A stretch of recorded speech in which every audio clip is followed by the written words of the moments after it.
Good morning, beautiful people. It is Overreaction Monday, December 16th, 2019. Also, a day where we will be having a telethon for the Spread the Love campaign on the FanDuel app for Hoosiers. Residents of Indiana right now can bet the Spread the Love campaign. For every 250 people that bet it, the spread goes up another point for the Indianapolis Colts tonight. It started at plus 8.5. It's now at plus 16. We need everybody in Indiana to bet that so that we can all go into the holiday with a nice little W here on Monday Night Football. We will talk about Jacoby Brissett taking on Drew Brees and how we feel about that. We'll talk about the Patriots. Are they back? A lot of people say no, they still stink. Huge win against the Cincinnati Bungles yesterday. We'll talk about that. Packers continue to win in ugly fashion. Close games. Aaron Rodgers talks in his press conference to the entire locker room when he says, hey, we don't have a lot of respect for the league right now, which he was saying, hey, we got to tighten this up. We're about to get into a dogfight, which is the NFC playoff race. We'll talk about the Niners with 70 yards in front of them.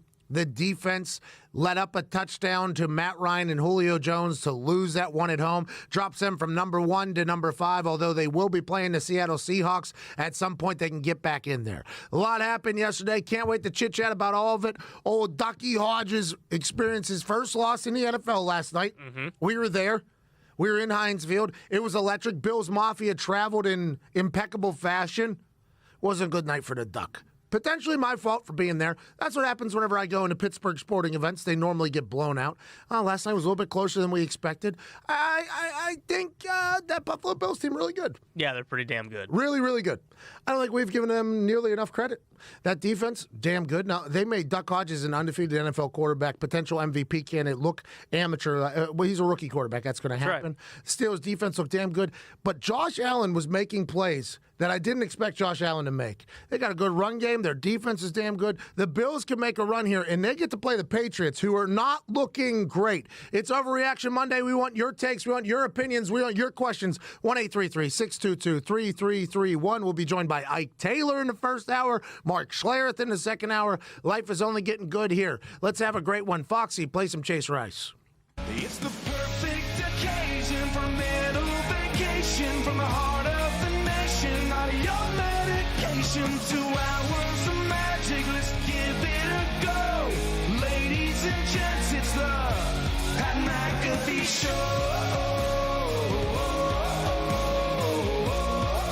It's the Pat McAfee Show. It's the Pat McAfee Show. Yes, it is, Chase Rice, you handsome devil. He's on tour right now. If he comes to your city, go and check him out.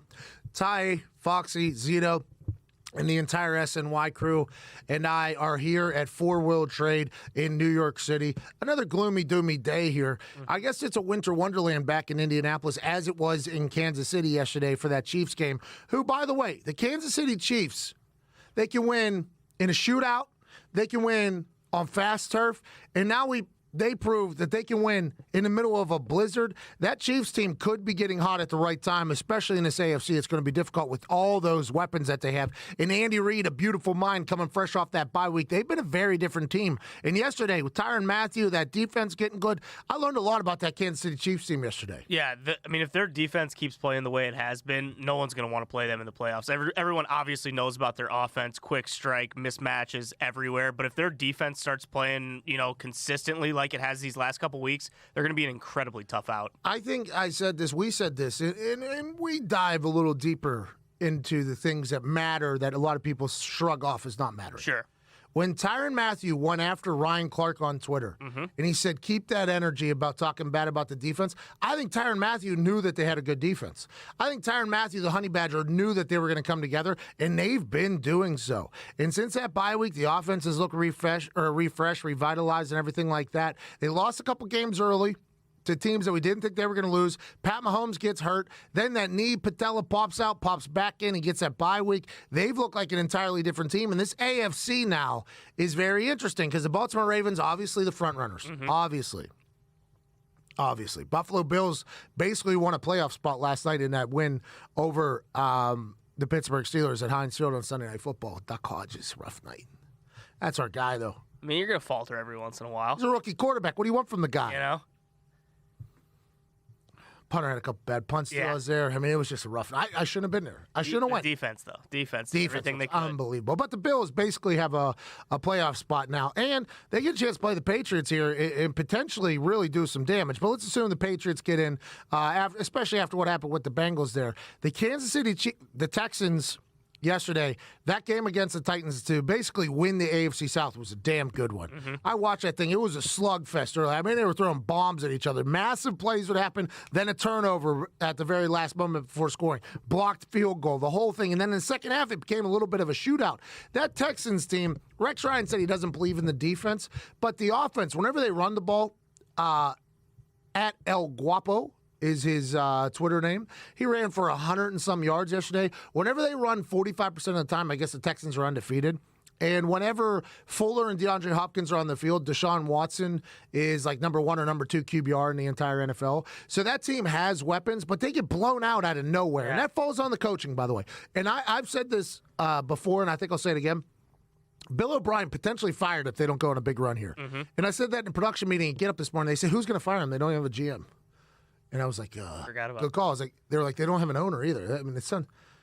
So is Bill O'Brien going to coach Texans forever? Is that how it works? Like, how's that work? I was mind blown. I was like, I think he's going to get fired. They're like, by who? They don't have like a board or something who can I guess step the in? son is technically the owner, but he's probably going to, I don't know. I would assume Bill O'Brien's going to have to win or he's going to get fired, but I guess the front office right now is a complete question mark. Nobody has a clue what's going to happen. But that team could make a little bit of a run in the playoffs, or they could lose by 50 early, which it could happen. But the Kansas City Chiefs team, they seem to be peaking now at the right time. Last year, D Ford was 6 inches away from the Kansas City Chiefs, probably going on to win the Super Bowl. Mm-hmm. If we look at how the Rams played in that Super Bowl, I think they're getting back in there, which has been, for us, they've kept the Chiefs in the top 10 in every power ranking. The Chiefs are number 6 team. They just lost their 3rd straight game, which they shouldn't have lost. The Chiefs are now the 7th team. They just lost again.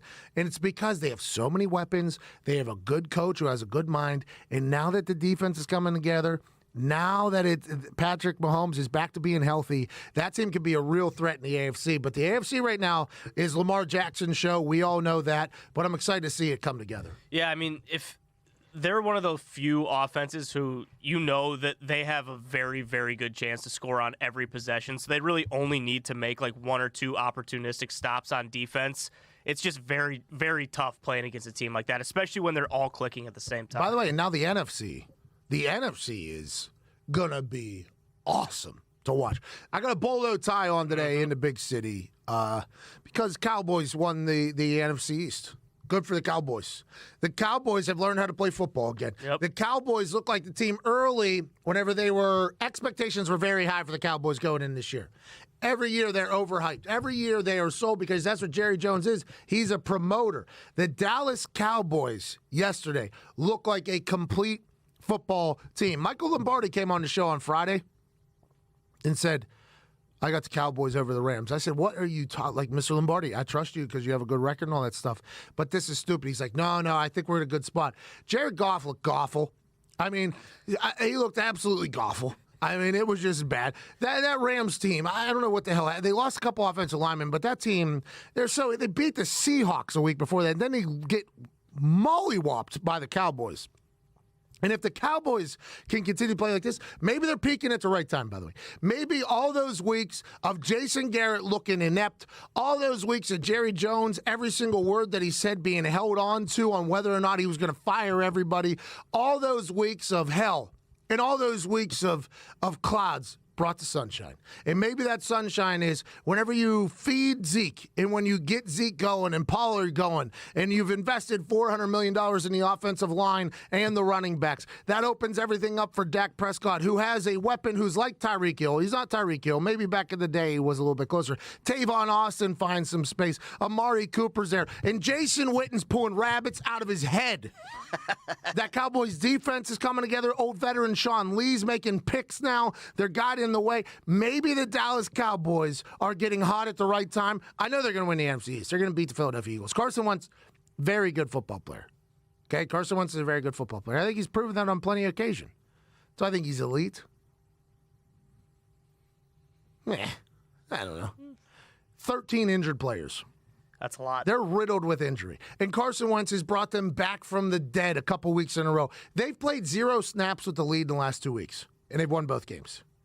Right? They played 0 snaps with the lead in the last 2 weeks, and they've won both games. So the Redskins gave them problems. Redskins gave the Packers problems as well, and everybody thought the world was ending. It turns out the Redskins might be pretty good. Dwayne Haskins looked great might be a real player, by the way. We'll talk about whether or not Urban Meyer is going to be that coach there and if he'll do well in the NFL. But the Eagles, I just think, too many injuries, too little too late. And if the Cowboys get up in Philadelphia, I know that fan base is a passionate one. I appreciate and respect that. I mean, I loved Invincible. I love Vince Papale. I like coming out of the bar. I like the garbage kicking, picking. Philadelphia phenomenon. I like him. I like everything about the Philadelphia fan base. I even like that ugly-ass hockey mascot you guys got. I respect a passionate group of fans, but if the Cowboys get up, which has been the MO of the Eagles, they've been down early. If the Cowboys get up in what is an NFC East championship game, that fan base will turn on the Eagles. It'll basically become a rout. And I'm thinking the Cowboys, in my bolo tie, pull away with the NFC's home playoff game. And who knows what's going to happen from there. Probably lose by 30 against every other NFC team because the rest of the NFC is damn good. But congratulations to the Cowboys winning the NFC East. Doesn't that drive you insane if you're either A, Jerry Jones, or B, a fan of the Cowboys? It's like, yeah, we've been waiting for this all year, and you finally put it together in week 15. Like, what happens? You know, I've been a part of some teams that were very good and some teams that were very bad, and it never made sense to me. I never understood why everybody shows up one day and doesn't. Is it strategy? Is it scheme? Is it motivation? It was that highlight film he put together. Oh, yeah. Well, that happens every week. Like, if you win, you get a highlight film the night before. That's just kind of something like Bruce Arians used to say, hey, next week, I want speakers and I want a highlight video. Let's go. That means you won. So when you win, you get that, right? And it's nice to get a little refresher on how good you are, how dominant you are, and things like that. And I think, by the way, great coaching. If Jason Garrett's motivational video is what turned them around, will they be able to maintain it? I think they will for at least another week. I think they get a win in Philadelphia. I think they win the NFC East. And then when they host a home game in Jerry World, I think they potentially lose by no less than 28. But for the week, I am a diehard Cowboys fan. Let's go, Cowboys. Good luck to you. Yeah, I mean, we've said this. Dak Prescott is good, but they rely, like, they are built to run the football. They spent all that money on the line. They have spent all that money on Zeke. Like, they're not built to throw it 55 times a game. And more often than not this year, they get into like a funk. They either get down early a little bit, and then they are forced to throw it that many times a game. When Dak throws it 23 to 25 times, they're very tough to beat. And obviously you got two guys that rush for over 100 yards, but they need to get back to that. Like, that's how they're built. That's how they win. By the way, I'm happy the Cowboys are good. We're forced to watch them. Yeah, exactly. I just don't think the Eagles have any chance. I mean, what Carson Wentz has been doing has been magical. He threw a couple ropes yesterday that I was very impressed by. Came back and got a good win. Good for the Eagles. Good for their fans. But boy, the NFC East is Dallas Cowboys this year. Let's get to a break, and on the other side, we'll get to the phones. 1-833-622-3331. Spread the Love campaign happening with FanDuel right now. If you live in Indiana and you're not betting on it, I want to let you know you're hurting all of us. Yeah. And that's not what Hoosier Hospitality is all about. Hoosier Hospitality is all about taking care of each other. That's why you need to bet that. Every 250 people that bet the Spread the Love campaign on FanDuel, it goes up a point for tonight. Indy was plus 8.5. Now they're at plus 16. Let's get that thing to plus 30 and get some money in the holiday season. That sounds like a lock to me if we can get there, but it's a team effort, Ty. That's right. Spread the love. Hiring the right person takes time. Time that you often don't have. Urgency can be your enemy when it comes to finding candidates that are truly meant for your business. That's why LinkedIn is the best place to post your job. LinkedIn job screens candidates with the hard and soft skills you're looking for so you can hire the right person fast. Soft skills are things like collaboration, creativity, adaptability. LinkedIn looks beyond the work skills and puts your job post in front of qualified candidates who match your business requirements perfectly. That's how LinkedIn makes sure your job post is seen by the people you want to hire, people with the skills, qualifications, and other interests that will help your business grow. It's no wonder a person is hired every 8 seconds with LinkedIn, and why companies rated LinkedIn Jobs the #1 hiring platform for delivering quality hires. Find the right person for your business today with LinkedIn Jobs. You can pay what you want and get the first $50 off. Just visit linkedin.com/Pat. Again, that's linkedin.com/Pat to get $50 off your first job post. Terms and conditions obviously apply. Don't be an ass. We'll be back on the other side with your phone calls. Overreaction Monday. We'll talk Patriots. We'll talk coaches. We'll talk Browns. We'll talk it all. You're listening to the Pat McAfee Show.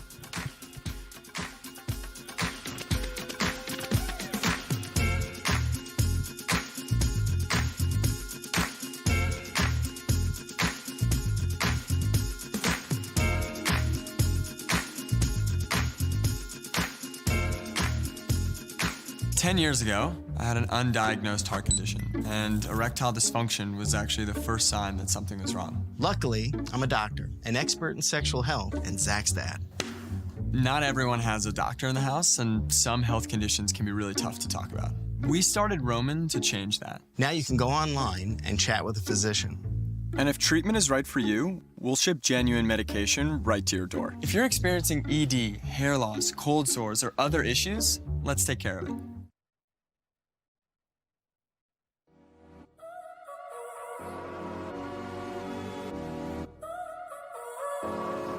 So now you're here again, knocking at my door. A little too late for, I'm sorry for. The lights went out 'cause you kept cutting the cord, and I started to fade into your gray. See, I finally opened up my eyes, and I saw me coming back to life. That I'd be better without you inside. It's time to be someone I wanna recognize. The future starts right now. I made a reservation, but you never came, so I'm checking out. The fire you stole away. I know one day we'll come back around. The future is now.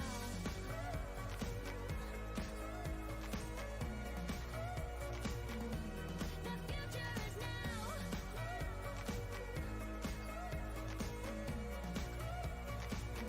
The future is now. I waited for you in the passenger seat. There's only so far I can ride in your dreams. While you were chasing everything else but me, I'm starting to break out from your grave. See, I finally opened up my eyes, and I saw me coming back to life. That I'd be better without you inside. It's time to be someone I wanna recognize. The future starts right now. I made a reservation, but you never came, so I'm checking out. The fire you stole away. I know one day we'll come back around. The future is now.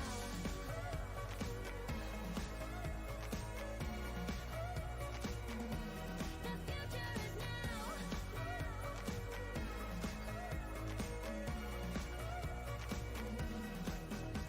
I'm not backing down, 'cause the future is now. Not backing down, 'cause the future is now.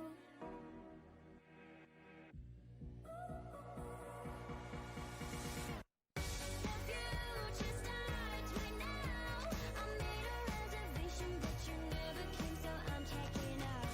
The fire you stole away. I know one day we'll come back around. The future is now.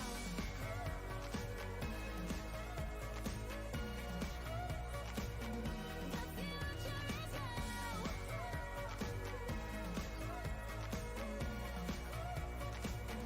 The future is now.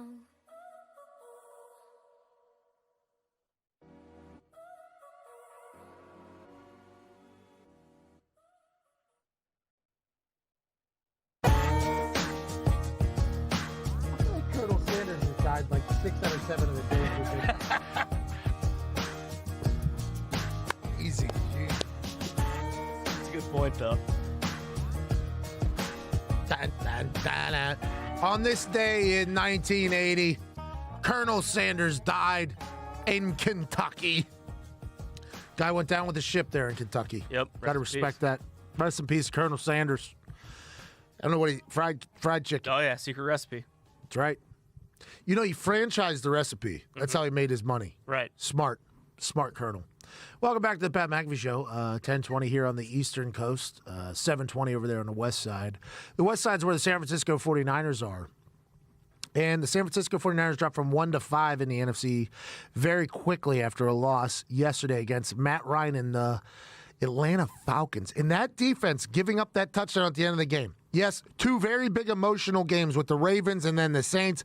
Big win down in the Superdome. We talked to George Kittle. George Kittle continues to prove he's the best player in football aside from Lamar Jackson, who gets the ball every single play. Pancakes a guy in the end zone while laughing. Has 100 and some yards. Jimmy G's playing well. But that defense not being able to stop Matt Ryan with the game on the line is an interesting thing to me. Is that a tell for sign of things to come?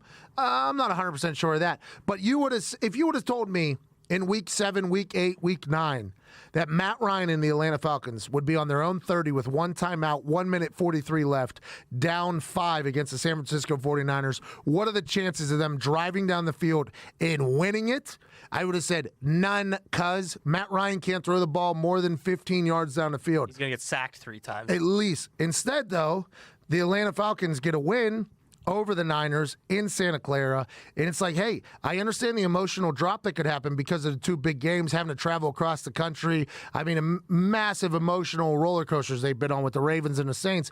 But hey, it's almost playoff time. Like, that's a situation where you need your defense to step up. That's been a historically good defense. Let's assume they get back to form. Let's hope they get back to form if you're a Niners fan. But that has to be something that made me raise my eyebrows a little bit and go, wait a minute here. No Sherman in the back end. 3 people hurt, so let's assume they get them healthy, they'll be back. But that was a scary sign for me as a guy who had just recently become a big time Niners fan. When I had a lot of questions early, I mean, it came out of nowhere. You can't fault me. I live in the East Coast, always have, so I don't really know much about that. Came out of nowhere, didn't play anybody. Then they started stacking up wins. That win last week against New Orleans was awesome. They did an offensive side of the ball. They've given up 10 touchdowns now in 2 weeks. That's not the same Niners defense we've seen, and now's not the time to not have a hot defense. It's actually the perfect time to have a hot defense, and they seem like they don't have that. Yeah, and I mean, it's magnified even more by the fact that, like, they still have quite a bit to play for. Like, it's not like you can take, I mean, there's in the NFC, you cannot. Exactly. There's a huge difference between everyone having to go through San Francisco at home to go to the Super Bowl and then being the 5th seed and being on the road every single game. Like, or Seattle. Yeah. I mean, Seattle's a whole different ball game. I mean, New Orleans still has a shot. Green Bay. Packers could still have a backdoor shot right into it. I mean, home field advantage is a real thing. I mean, that's why they say advantage at the end. Speaking of home field advantage, last night, a team was not available or didn't take advantage of it, and that was Pittsburgh Steelers. We were there. Right. Calling in now, diehard fan of the Pittsburgh Steelers. A man where I watched his soul leave his body with his father last night in the suite. Diggs, what the hell happened last night to our guy Duck, and is this my fault? Boys, how are we? You know what? I would be disappointed. But have you guys seen the FanDuel Spread the Love campaign? Hey, let's go! That's what I'm talking about, Tony. Listen, I'm still in Pittsburgh, but as soon as this show is over, I'm hauling ass back to Indiana. Everybody love everybody. Everybody throw some money on the Colts. Let's get it to plus 30. Buy Christmas gifts for everybody with our winnings. All right. I like that. I appreciate that. By the way, great job. Zito has your @ handle on Twitter @ Tony Diggs. That's not your name, but I appreciate everything you're doing here on the screen. What is your big takeaway last night from the Steelers? And should the world appreciate and respect the Buffalo Bills more? Because they were able to stop an undefeated quarterback last night like something I've never seen before. All right. Honest moment here. Big takeaway from last night. I don't think either of those teams that played on the field last night have a good enough offense to win in the playoffs. They both have great defenses, but neither side of the ball has a good enough offense to win in the playoffs. I said it was going to be a 13-10 game. It was 17-10. I had the wrong team, wrong side. You can't – Steelers have the worst offensive coordinator in the entire league. They dressed 5 running backs. They ran the ball 15 times. As we've said on this show before, if the Bills' defense has any weakness, it's stopping the run. They're the number 3 pass defense in the league, and we're throwing 40 times with Duck. What are we doing here? I mean, Duck was set up for failure. I don't know if it's because we're in the house and they want to calm us down, but he was set up for failure. And then you got idiots on Twitter like, I told you, Mason's better. Oh, boy. I think it's a lot of Mason burner accounts out there. And then the Bills fans, they don't know success at all. They come 12 losing seasons, 15 losing seasons. You know what? Don't come at me with your organization. How are you, Diggs? It sounds like you're doing great over there. You said you were good at the beginning of the conversation, really started firing up. It was interesting because James Conner started to roll there for a little bit, and then we didn't see him again. Then he disappeared. That didn't make much sense to me. Who do you think, though? Let's pivot away from that game, although it was great. In the AFC right now, Patriots get a 37-10 win over the Bengals, but everybody's like, well, it wasn't because of the offense, it was because of the defense. They continue to win because of this defense and special teams. Whose road is it that everybody's going to have to travel on to win this AFC, you think? I applauded the Patriots early because it was like 10-10 for a lot of that first half of that game. I was like, oh, you know what? They're smart. They're making the Bengals look good so that it justified them filming them. Agreed. I still don't think the Patriots, as far as offense is concerned, is good enough. I think it goes through Kansas City and Baltimore. And like you said last year, 5 inches away from the Chiefs probably winning the Super Bowl. Yep.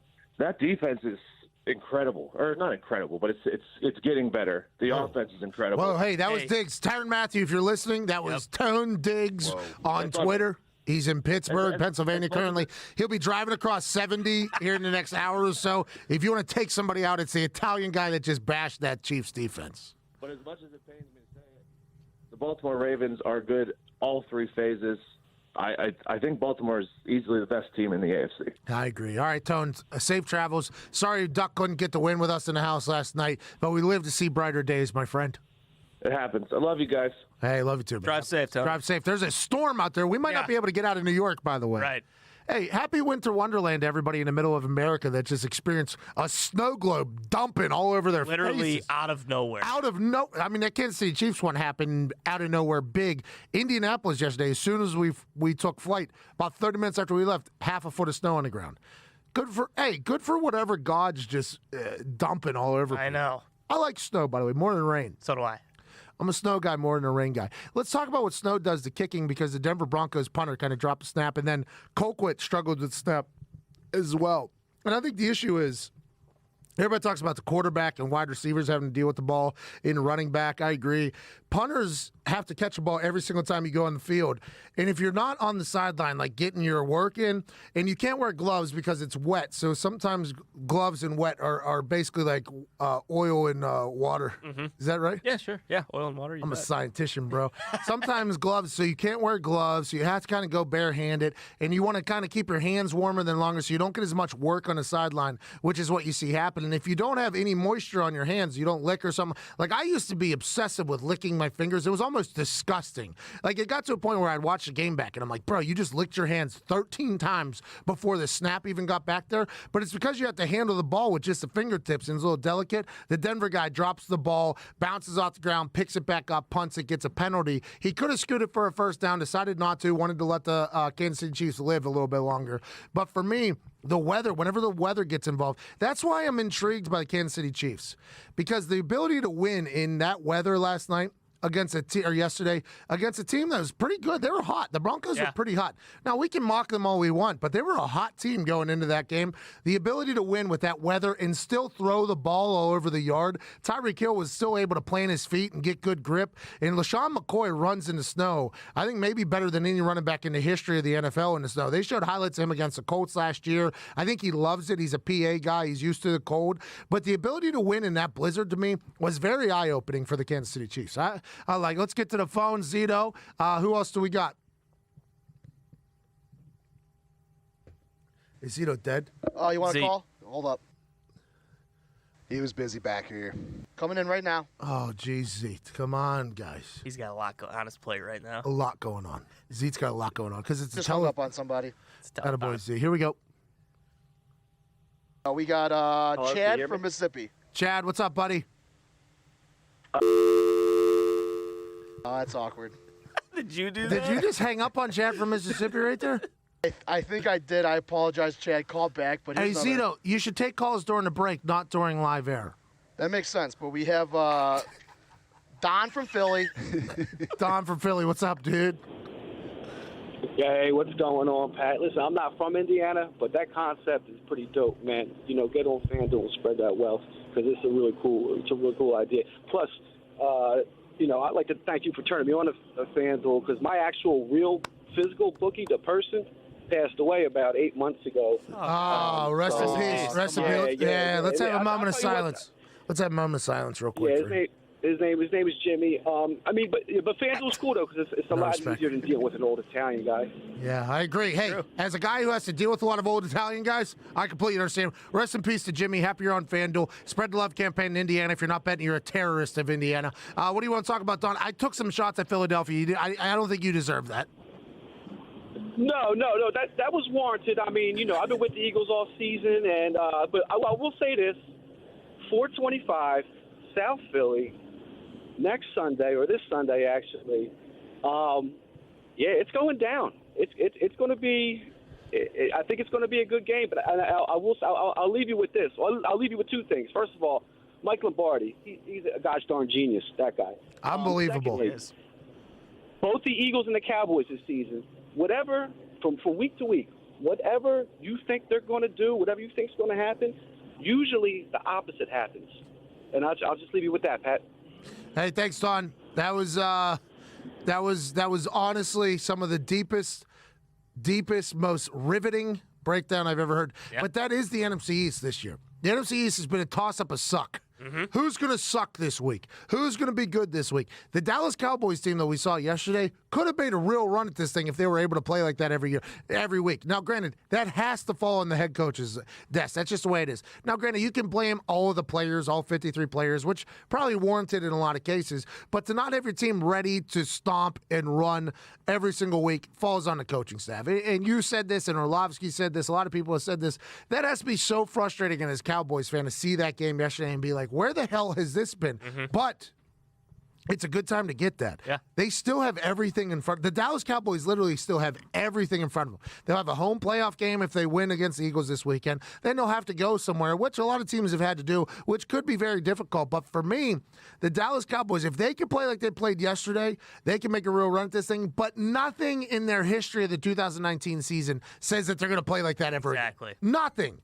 Not a single thing says they're going to be able to do that again. Jerry Jones is going to be doing all the talk shows this week. I told you we just want to win a game. I mean, I said Jason Garrett, whenever he gets going and he starts clapping and he really gets a good strategy and motivation, and when Kellen Moore hands the ball off to Ezekiel Elliott, and then we get Pollard. Did you see Pollard go? Man, we got a whole team that's built to be successful. I've been saying for weeks this team is built for success, and all these other coaches have outcoached us. But last night, yesterday, Jason Garrett had them boys ready. And if these Cowboys win the Super Bowl, Jason Garrett will keep his job. And if they don't, Jason Garrett is going to find a new job. And I know Urban Meyer was over there with the Washington Redskins. Ain't nobody want to play for Dan Snyder. You only want to play for Jerry Jones down there. I'll be excited to see who I hire when Jason Garrett inevitably fornicates this up, which is going to happen. Yeah. It's going to happen.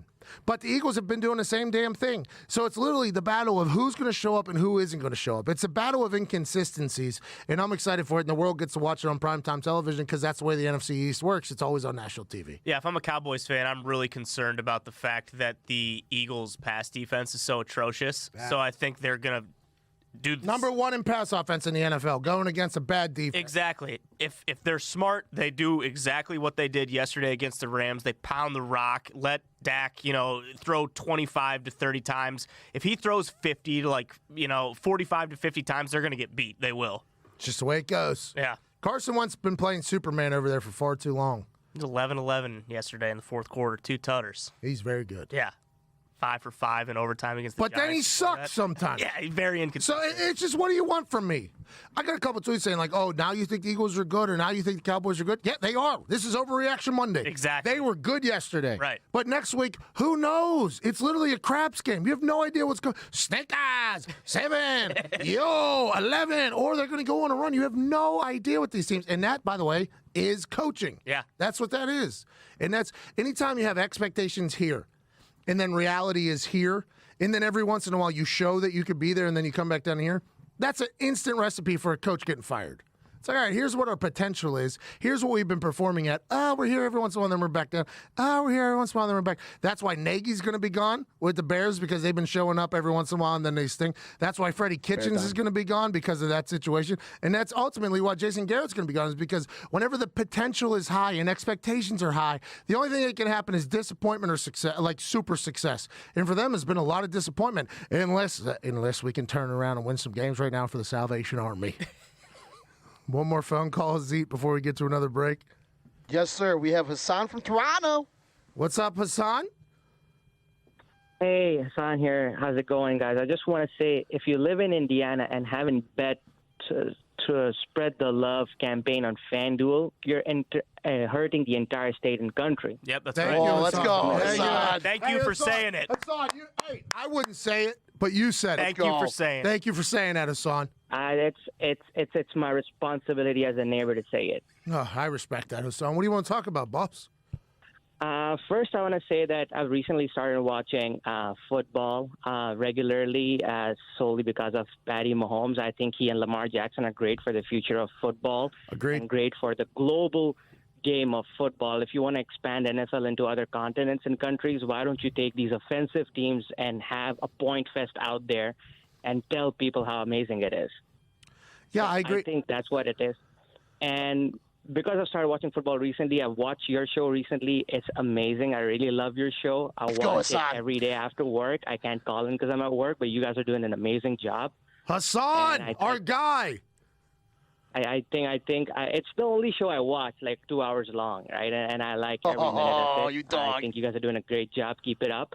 My question to you, Pat, is that you and I think Ty and other guys are of the opinion, which is a general opinion, that George Kittle is the best man, not named Lamar Jackson, to play football. How about Travis Kelce, who's been the first tight end to do 4 seasons of 1,000 yards receiving and was basically running a train through yesterday? Hassan, first things first, appreciate the hell out of you. Welcome to football, by the way. It's the best sport in the world. You're going to enjoy the heck of it. I agree with Patrick Mahomes and Lamar Jackson being a perfect depiction of what football can be, both air raid and ground and pound. They are a perfect opposite sides and styles of football that can both be exciting and explosive. They're doing a lot of good for the game. Hassan, you're also doing a lot of good for the game. I hope you understand that. I would assume that nobody would expect you to be a diehard NFL fan, especially up there in Canada. We're thankful that you are. Now, when it comes to Travis Kelce, electric player, explosive player. But I think the reason why we tend to favor George Kittle is because George Kittle is a much larger percentage of the 49ers offense. George Kittle is also an absolute hammer of a blocker. Now, Travis Kelce can also block. He's a tight end, but he's much more of an offensive weapon as opposed to a grit and grind guy. Now, I'm better Jimmy Graham. I might sound like Doug Gottlieb here because I haven't watched enough film of Travis Kelce. He might be a very good blocker. I'm not sure. I don't think that's what he's known for, though. George Kittle is like known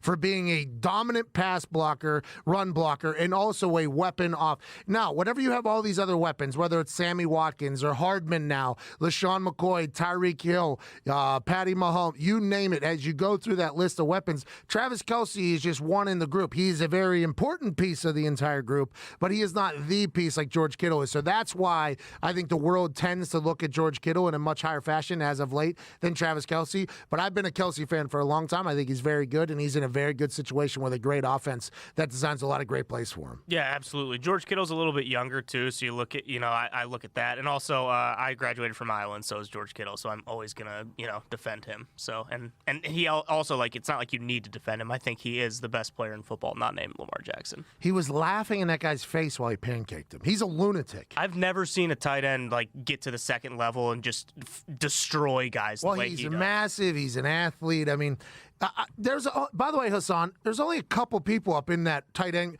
I think the world just assumes that because tight ends have become a little bit more prevalent, and there's reports that George Kittle is about to sign some insane deal that's about to set the market for tight ends a little bit differently. With the way rules have changed, by the way, Hassan, this is a new football where the tight end has become much more prevalent because they open up the seams. There's no more for lack of better words, kill shots happening over the center, which used to happen. It's a much more fantasy-friendly football game, which, by the way, is smarter and safer for the players, but it's helped out the tight ends a lot, who can get down the seams and get down the middle of the field without fear of CTE or losing their heads, which used to be the case.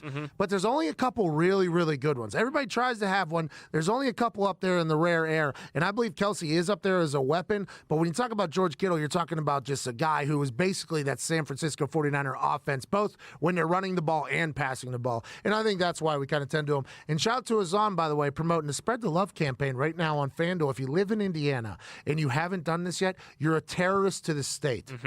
Every 250 people that bet on the Spread the Love campaign on FanDuel using promo code McAfee, it goes up a point. The spread goes up a point for tonight's Monday Night Football game. Let's get that thing humming. We've got to get to a break, but first. Oh,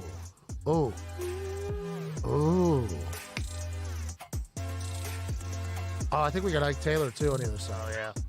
Got to do this quick so we can get to him. This season, Omaha Steaks is sharing an amazing limited-time offer with listeners of our show, and there's still time to place your order for the holidays. Go to omahasteaks.com and enter the code America in the search bar to order the favorite gift package to gift all of your friends and family will love for only $69.99. What was that? What do you get for $69.99? Great question. You get 4 6-ounce bacon-wrapped filet mignons, 4 savory premium pork chops, 4 Omaha Steaks burgers, 4 perfectly brown potatoes au gratin, 4 made from scratch caramel apple tartlets, an Omaha Steaks signature seasoning packet, plus for listeners of this show, a free 6-piece cutlery set and a cutting board. All this delicious food plus the free cutlery set they'll enjoy for years to come for only $69.99. Omaha Steaks is a 5th-generation family-owned company with over 100 years of expertise in delivering perfectly aged beef, hand-cut by master butchers in the heartland of the United States of America. Again, order now and you can get the favorite gift package plus the free 6-piece cutlery set and cutting board for only $69.99. Just go to omahasteaks.com and type America in the search bar. Don't wait. If you want to take advantage of this offer and get your gift there before the holidays are over, order the favorite gift package today. Ike Taylor on the other side. We'll talk about all things foosball. You're listening to the Pat McAfee Show.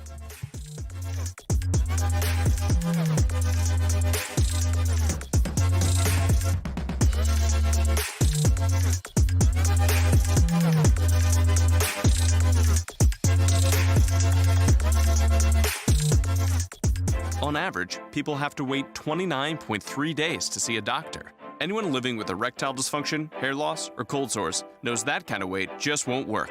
That's why there's Roman, the digital health clinic for men. Complete a free online visit, and you'll hear back from a U.S. licensed physician within 24 hours.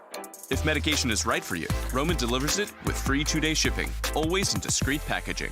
Get started today with a free online visit at GetRoman.com/TV.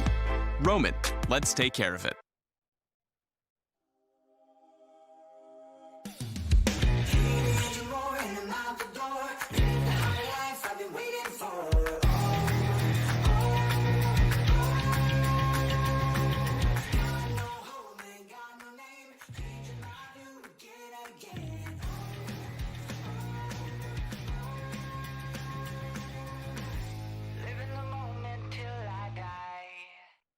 I'm gonna chase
Welcome back to the Pat McAfee Show. It is 10:48 Eastern Standard Time. Joining us now is a man that is a two-time Super Bowl champion from the Pittsburgh Steelers, Anthony DeGilio's favorite football player, Ike Taylor. What up, Ike? B-Mac, what's up, baby? Hey, how are you doing? Big loss last night for the Pittsburgh Steelers against that Buffalo Bills team. Do you think the Buffalo Bills have what it takes to make the long haul after watching them last night, or do you think they're in trouble? I think they're definitely a playoff team. The long haul, I don't know how long you're talking about going deep into the playoffs, but, you know, we've been talking about the Buffalo Bills since last year and just how their defense has been carrying the team, and Josh Allen quietly has been progressing week after week. So you go into a hostile environment. I don't know the last time you won in Pittsburgh. I think that was like in the late 90s, and you come out in a close game 17-10 in a hostile environment. So it just shows a lot, you know, what the Buffalo Bills and what the head coach is doing over there, especially going into an environment, especially going against a team we all both were fighting for the wild card race. Yeah, that was a playoff game last night, and the environment was electric. I think something that should be noted before we pivot to another conversation, T.J. Watt, the defense got introduced before the game. T.J. Watt was the last person out of the tunnel. That's becoming his defense over there, and I think they all feed off of it. That's a very good defense for the Pittsburgh Steelers. Excited to see what they do going forward, especially in future years. Buffalo Bills, good squad. Let's move forward now. Hey, did you see the clip that came out from the Cincinnati Bengals security guy between he and the videographer, and what did you think of that entire thing? In my eyes, now I might be wrong, I'm not 100% sure there's anything that they can really pull from that video. I might be wrong. What are your thoughts on it, Ike? Yeah, ain't too much you can pull, but the whole thing is why. Yeah, I agree. Especially all these gates that's been going on with the New England Patriots. Like, why y'all keep doing this? Why y'all keep getting caught? You can still, not steal signals, but you can get an idea on what a guy is doing on the field. You can look at personnel and kind of get an idea on a tip or tendency. And what I mean by personnel, and you know this, P-Mac, like who's coming in on nickel if you're on offense, who's coming in on dime. So you can get a tendency or a tip on what a defense coordinator wants to do depending on who's in and out of that defense unless somebody is injured. So, but the whole thing on videotaping is like, man, we already share videotape anyway with no sound. So all the people who don't know, football players, we watch tape, but the tape doesn't have sound. So you go off of personnel, you go off of formations, and that's how you try to gather your tips and tendencies. But it's like every couple of years, I guess every 5 years, man, some kind of gate comes out, and it's coming from one team.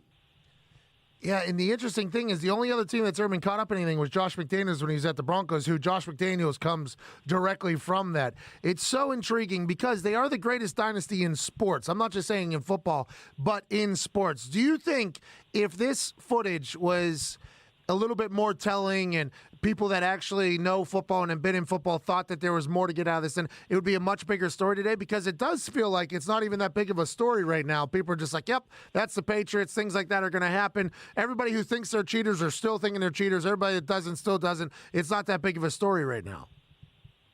Yeah, but the question is why, especially when you give Coach Sean Payton, you know, that penalty and that fine for the bounty hunting. So it's like, damn, you break them off an arm and a leg, and all y'all doing is giving slap on the wrist for the New England Patriots. You know, when you find a billionaire, that ain't nothing. You find a billionaire $500,000, $300,000, they ain't nothing but jet fuel, gas money. so that's all that is. But it's like, man, it's every couple of years. But then you get in a situation which, you know, Coach Sean Payton said he knew nothing about the bounty hunting. You take an arm and a leg off of him, and we all know under Coach Belichick, he knows everything that goes on in that facility, regardless on whether you want to believe it or not. So my whole thing is why? You know, why y'all keep getting caught? Why y'all keep doing this? That's a great question. A lot of people ask that. Here's a question I have for you, Ike. As a very successful member of one of the most successful defenses of recent history, that Pittsburgh Steelers defense, where you guys were on cover of magazines and everything for good reason. This 49ers defense was heralded as the greatest in modern history, especially early. Now, granted, they are injured and banged up, but in the last 2 weeks, they've given up 10 touchdowns. And yesterday, with 70 yards to go, Matt Ryan, one timeout, up 5. They let up a touchdown to Julio Jones. Is there cause for worry in San Fran about that defense going forward, or is this just something that can happen? Nah, that's just something that can happen, and it wasn't like it was a high-score game. So it's just Matty Ice, got the ice in his veins on that one drive and wound up finding Julio and then wound up scoring, something they haven't been doing all year, but against a dominant defense. And, yeah, their defense is nicked up, but you know what, man, if I'm just going to give up 22 points in the game and lose, and they came on the last drive as a defense coordinator, I'm just going to say they got it. It's not like people have been having a game-winning drive on the San Fran 49ers throughout the whole season. It just happens. So it sucks it happens this late because now you go from controlling your destiny, hopefully getting the home field advantage, to damn near being a wild card. That's how tough that division is over there in the NFC. Yeah, the NFC's hot. I think the Cowboys are going to win that against the Eagles. Russell Wilson and Seattle Seahawks get a big win against the Panthers, which bumps them up to 1, I believe, in potential home field advantage. Have you played in Seattle, and how big is home field advantage in the playoffs?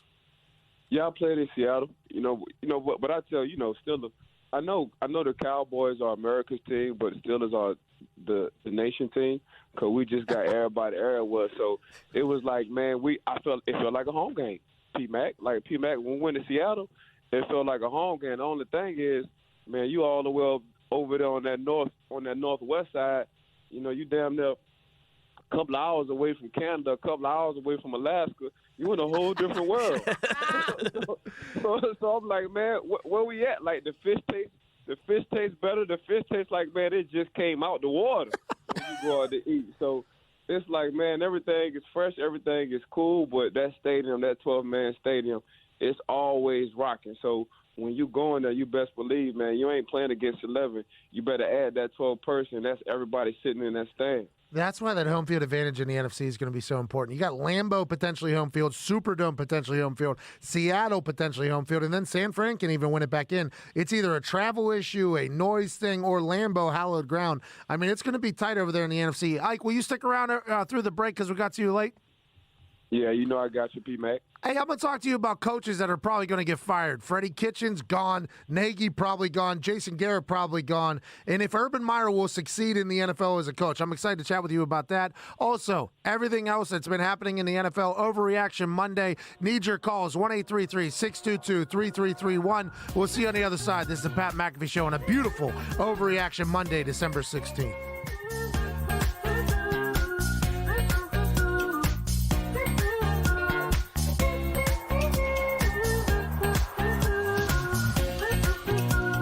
Hey guys, if you're experiencing erectile dysfunction, you can now get treated anywhere. Like here, even here. Okay, maybe not there. That's why we built Roman. So it's easy to get ED meds prescribed online, delivered to your door. Just visit GetRoman.com, chat with a U.S. licensed physician, and if treatment is right for you, you'll get genuine medication delivered in discreet packaging. Get started with your free online visit at GetRoman.com/TV.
Uncle Dave having The only weapon is your name, and they won't count if you don't name. Good intentions hold us back. You should stand down.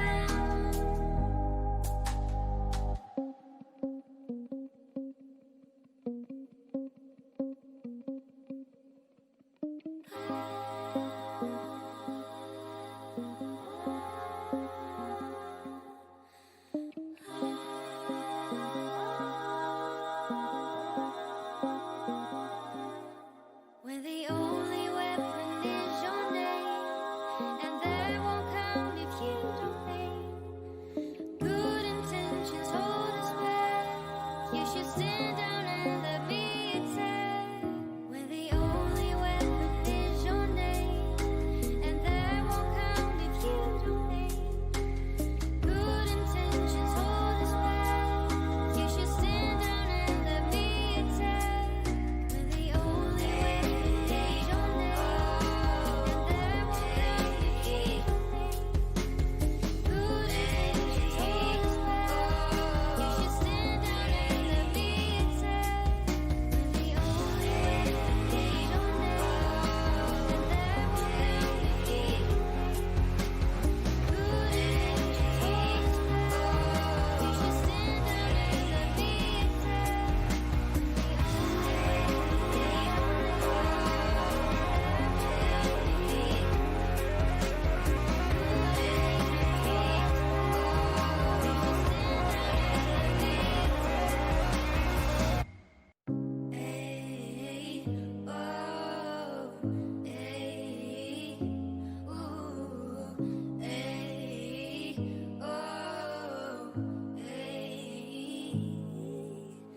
Face old, your father's calling you from the porch. Name, so make the code. Gray, gold, your face will never be the same. Flame, bold, you'll steal the sun. When the only weapon is your name, and they won't count if you don't name. Good intentions hold us back. You should stand down. Hey, oh, hey, ooh, hey,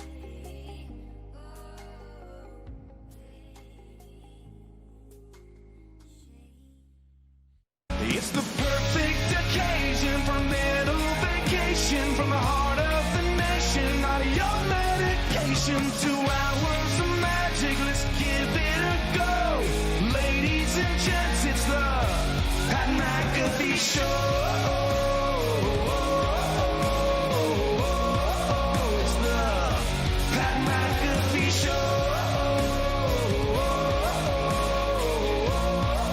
It's the Pat McAfee Show. That is correct, Jace Rice. I appreciate you. 11:01 here Eastern Standard Time, 8:01 Pacific, 10:01. You get it. We are live at 4 World Trade in New York City alongside Ty Schmidt, the entire SNY crew, Viva Lazito, and Evan Foxy. 1-833-622-3331. Join us on this Overreaction Monday. Joining us right now is a 2-time Super Bowl champion who waited on hold during the break, which I appreciate, Ike Taylor. Ike, welcome back. Thank you so much for joining us. Let's talk a little bit about who's going to get fired and who's going to have their job. Jay Gruden, fired. Ron Rivera, fired. Freddie Kitchens, probably fired. Matt Nagy, probably fired. Jason Garrett, if they don't win a Super Bowl, fired. There's going to be a lot of jobs wide open up for grabs. Do you think a college coach like Urban Meyer, who's been spotted now at the Redskins game and his name's been linked to other jobs, would do well as an NFL coach? And what does it take to be a good NFL coach, Ike Taylor, as a 2-time Super Bowl champion? I think the best fit, and I don't like to call for coach's job, but that's just how it goes. I think the best fit is Dallas, because he's been with Zeke. He understands it's a nice situation. It's not too much for him to do going into Dallas if Coach Jason Garrett winds up getting fired. You have a quarterback. You got a young tight end who's improving right now, or if you want to keep Jason Witten on board just to show the young tight ends how it's done. You got a defense, just looking at how they played last night. If they continue to play and develop because they're young, they're going to be excited, and that's the defense you're looking for on that side. So I think just going into a perfect situation, it would be Dallas for Coach Urban Meyer. The only thing is Jerry Jones. So that's the guy you got to deal with. So, and the sad thing about that, he is the head guy. He wants all the control. So, you're gonna make a stand when you need to talk to him and be like, look, man, I'm in control of this football team. This is what I want to do. Or you just gonna have to go with Jerry Jones says and does. Jerry's been the GM since 1994 for the Dallas Cowboys. That's so long, by the way. There's no other GM in history. He's been the kryptonite. If he can just stay out the way. Jerry Jones, when you want to talk about business-minded, being business-savvy, there's nobody better than Jerry. I give him that all day. Well, as far as like football operations and just from a GM standpoint, Jerry hasn't done bad. From a GM standpoint, I got to tip my hat to Jerry on the guys they've been drafting, and he haven't done bad at all. It's just now it's a dark cloud always what it seems over the head coach's head. Agreed. Like, Jerry, I'm giving you all this leeway. I'm letting you draft the guys you want. You can't even let me coach 100%. You always got something to say. Well, Jerry literally always has something to say, and everything he says is always going to get magnified because it's Jerry Jones, and that's how he wants it. That's how he likes it. That's how he's created this $5-point-something billion franchise. But if you look at what happened last night with the way yesterday with the way the team is built, and the way he said, like, hey, this team is built for the long haul. Do you think a college coach is a guy that could work not only for the Cowboys, but in the NFL? It has not worked in the past. You look at guys like Saban, Petrino, these authoritarian type coaches Schiano has not worked in the NFL. Do you think it's something that Urban could work in the NFL? Yeah, and the reason why I think it will work is because that's where it's going. If you just look at what Lamar Jackson and the OC is doing over there, like the OC wound up having 4 or 5 different college OCs come and him sitting down and talk to him and asking how will you use a Lamar Jackson. See, the problem is these offensive coordinators, they've been stubborn, they've been stuck in their ways, and they don't want to learn.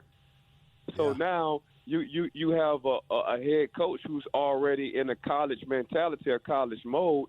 And now what you're going to do, you're going to go back to the Mississippi State days with Dak. You're going to go back to the Ohio State days. You're going to look at your offensive line, which you always had at Ohio State. You're going to look at Zeke, and you're going to be like, you know what? This is the same kind of system. Let me tweak what's good for Zeke. Let me tweak what's good for Dak. Let's go back to this college system. Let's simmer down on some of this terminology. Let's make these guys comfortable. Let me make Dak not have to think so much.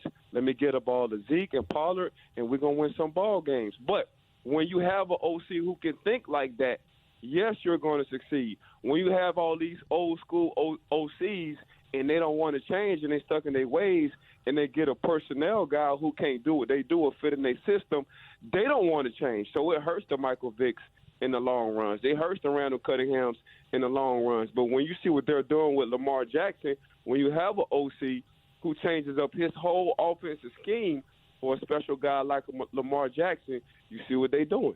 Yeah, I think the modern football is changing right out from underneath a lot of the old heads. I'll be excited to see if Urban Meyer, who, by the way, by all accounts, has been a great coach everywhere he goes.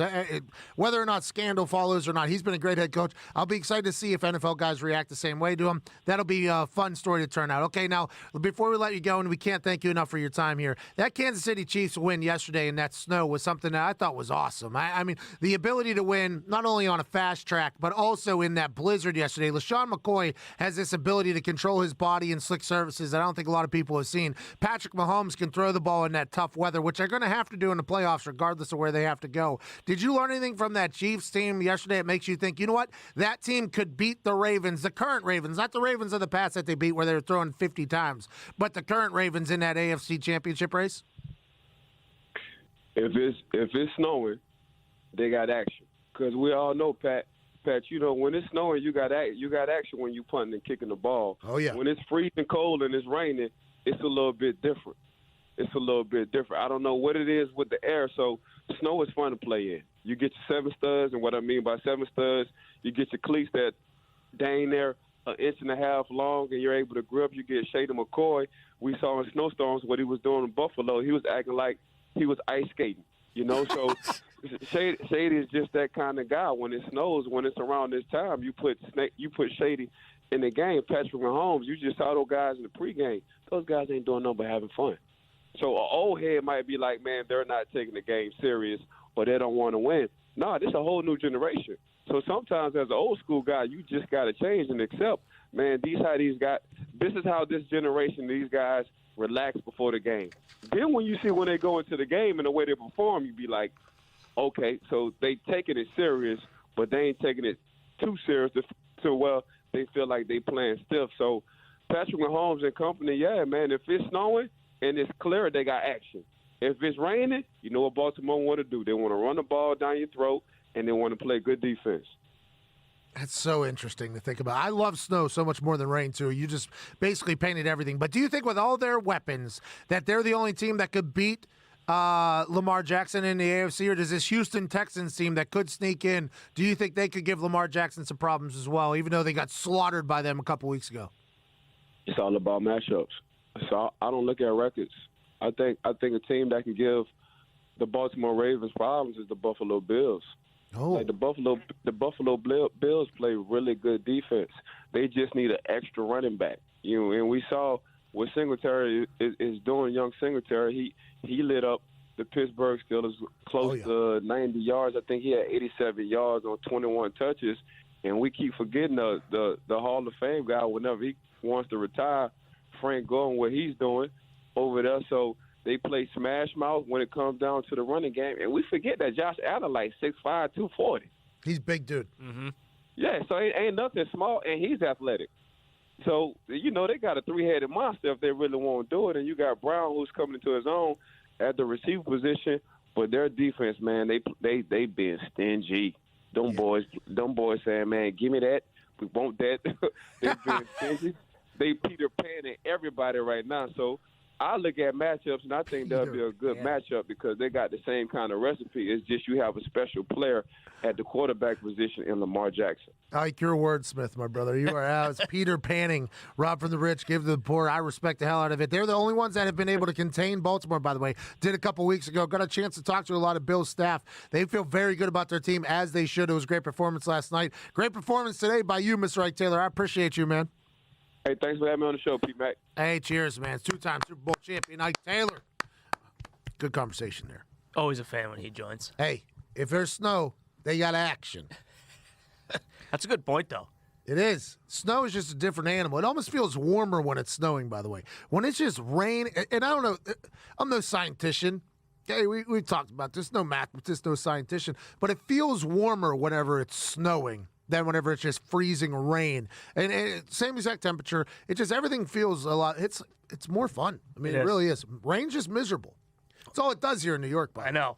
I don't know how many of those guys, like your teammates, like if you played in like a big snowstorm like that, was like legit like the first time they'd ever seen snow like that. Exactly. There's a lot of people, a lot of Florida boys. Right. A lot of California guys. Now, granted, I guess it's snowing everywhere these days. Yeah. Warming. Shout out to the earth. Shout out to the earth. Just letting everybody get some snow. I still think it's potentially us stepping on Earth, making it closer to the core, which is hotter, so it's heating up everything else really from the inside out. Or it's rocket ships puncturing holes in the ozone, which we've just been sending ships out there. Or it could be the cows farting or the SUVs. I mean, there's a lot of options. A lot of options there. I don't know which one's right. Bill Nye tells me it's a torch, basically. I watched a video where he torched the earth. I'm not smart enough to know any of that stuff. But I do know that whenever you see snow for the first time, it's a joyous occasion. Oh, yeah. And you get a chance to play in it. It almost feels like it's rain, though. Everybody's dealt with miserable rain, you know? It is a little bit of a game changer. I like watching the Chiefs. I didn't know people were even going to be upset about that snowball fight. And he was right. There was people that were, like, talking bad about it. It's like, what the hell? This is a game. What are they doing? Doing surgery? No. They're playing a game. Jeez, I hate him. We got to get to a break. Mark Schlereth on the other side, by the way. He might have hated it. He might have. I think Stink's the kind of guy who would have loved that. By the way, I'm excited to find out if he did hate it or not. So I'm going to have to judge him. I don't think so. No, I don't think so. Did you know that break-ins spike every single year during the holidays because families are traveling and burglars know people have expensive gifts just lying around? That's why Simply Safe is our choice for home security. Simply Safe is comprehensive professional home security at a fair price. And right now, Petra, is the best time of the year to get a Simply Safe security system for the holidays. They're giving listeners a huge discount on your security system and a free security camera. Wow. Simply Safe protects every room, door, and window with 24/7 professional monitoring. If there's a break-in, Simply Safe can give real-time video confirmation so police respond up to 3.5 times faster. With Simply Safe, there's no contract, no hidden fees, and no fine print. Prices are fair and honest, starting at just $15 a month. Go to simplysafe.com/Pat now to take advantage of Simply Safe's amazing holiday savings and get a free HD security camera. This offer is a limited time only thing and it's ending soon, so hurry it up. That's simplysafe.com/Pat to save big and get a free security camera. Simplysafe.com/Pat. We'll be back on the other side with Mark Schlereth, also known as Stink. After that, phone calls to wrap up this beautiful Overreaction Monday. 1-833-622-3331. This is the Pat McAfee Show, Monday, December 16th.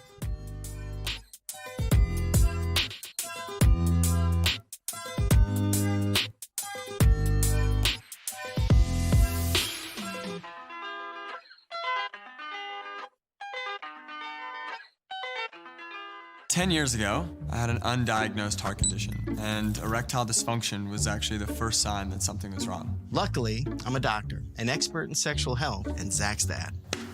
Not everyone has a doctor in the house, and some health conditions can be really tough to talk about. We started Roman to change that. Now you can go online and chat with a physician. And if treatment is right for you, we'll ship genuine medication right to your door. If you're experiencing ED, hair loss, cold sores, or other issues, let's take care of it. Just when looking at you, open up my eyes, and I'll stay with you forever all the time. And I'm stepping out to leave it all behind. I'm confident your love will be my side. Just when looking at you, open up my eyes, and I'll stay with you forever all the time. And I'm stepping out to leave it all behind. I'm confident your love will be my side. Hold out your hand, yeah. Every day you're with me when I think I can't stand, yeah. You got big things coming, part of your plan, yeah. Step up in your love, I see you're the one I want. The love that you were giving is salvation. You will keep me moving if I'm patient. I just wanna get right to the racing. You love me so I could have be complacent. Not afraid of the battles I've been facing. Nothing that you do is ever wasted. And you got the fire like I'm blazing. Cause I'm just tryna copy when I face time. Just when looking at you, open up my eyes, and I'll stay with you forever all the time. And I'm stepping out to leave it all behind. I'm confident your love will be my side. Just when looking at you, open up my eyes, and I'll stay with you forever all the time. And I'm stepping out to leave it all behind. I'm confident your love will be my side. Big mountain, what do I say? Them can never love you my way. You go low, then you go high. You go near, then you go far. You go going around, around, around, around, round, around, round, around. But you're falling down and down and down. You just wanna go the distance. Promise you I'm what you're missing. Promise you my life, promise you my time, promise you no lie. Yeah, yeah. Carry go, I'm on me more to carry load. Oh yeah, yeah. Oh da da da da da. Oh da da da da da. Just when looking at you, open up my eyes, and I'll stay with you forever all the time. And I'm stepping out to leave it all behind.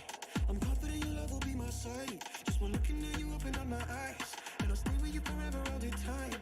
And I'm stepping out to leave it all behind. I'm confident your love will be my side.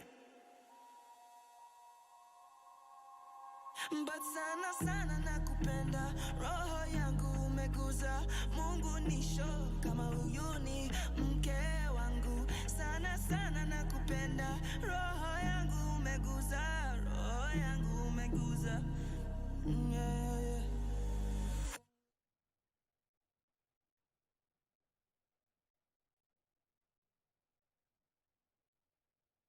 Just when looking at you, open up my eyes, and I'll stay with you forever all the time. And I'm stepping out to leave it all behind. I'm confident your love will be my side. Just when looking at you, open up my eyes, and I'll stay with you forever all the time. And I'm stepping out to leave it all behind. I'm confident your love will be my side. Hold out your hand, yeah. Every day you're with me when I think I can't stand, yeah. You got big things coming, part of your plan, yeah. Step up in your love, I see you're the one I want. The love that you were giving is salvation. You will keep me moving if I'm patient. I just wanna get right to the racing. You love me so I could I be complacent. Not afraid of the battles I've been facing. Nothing that you do is ever wasted. And you got the fire like I'm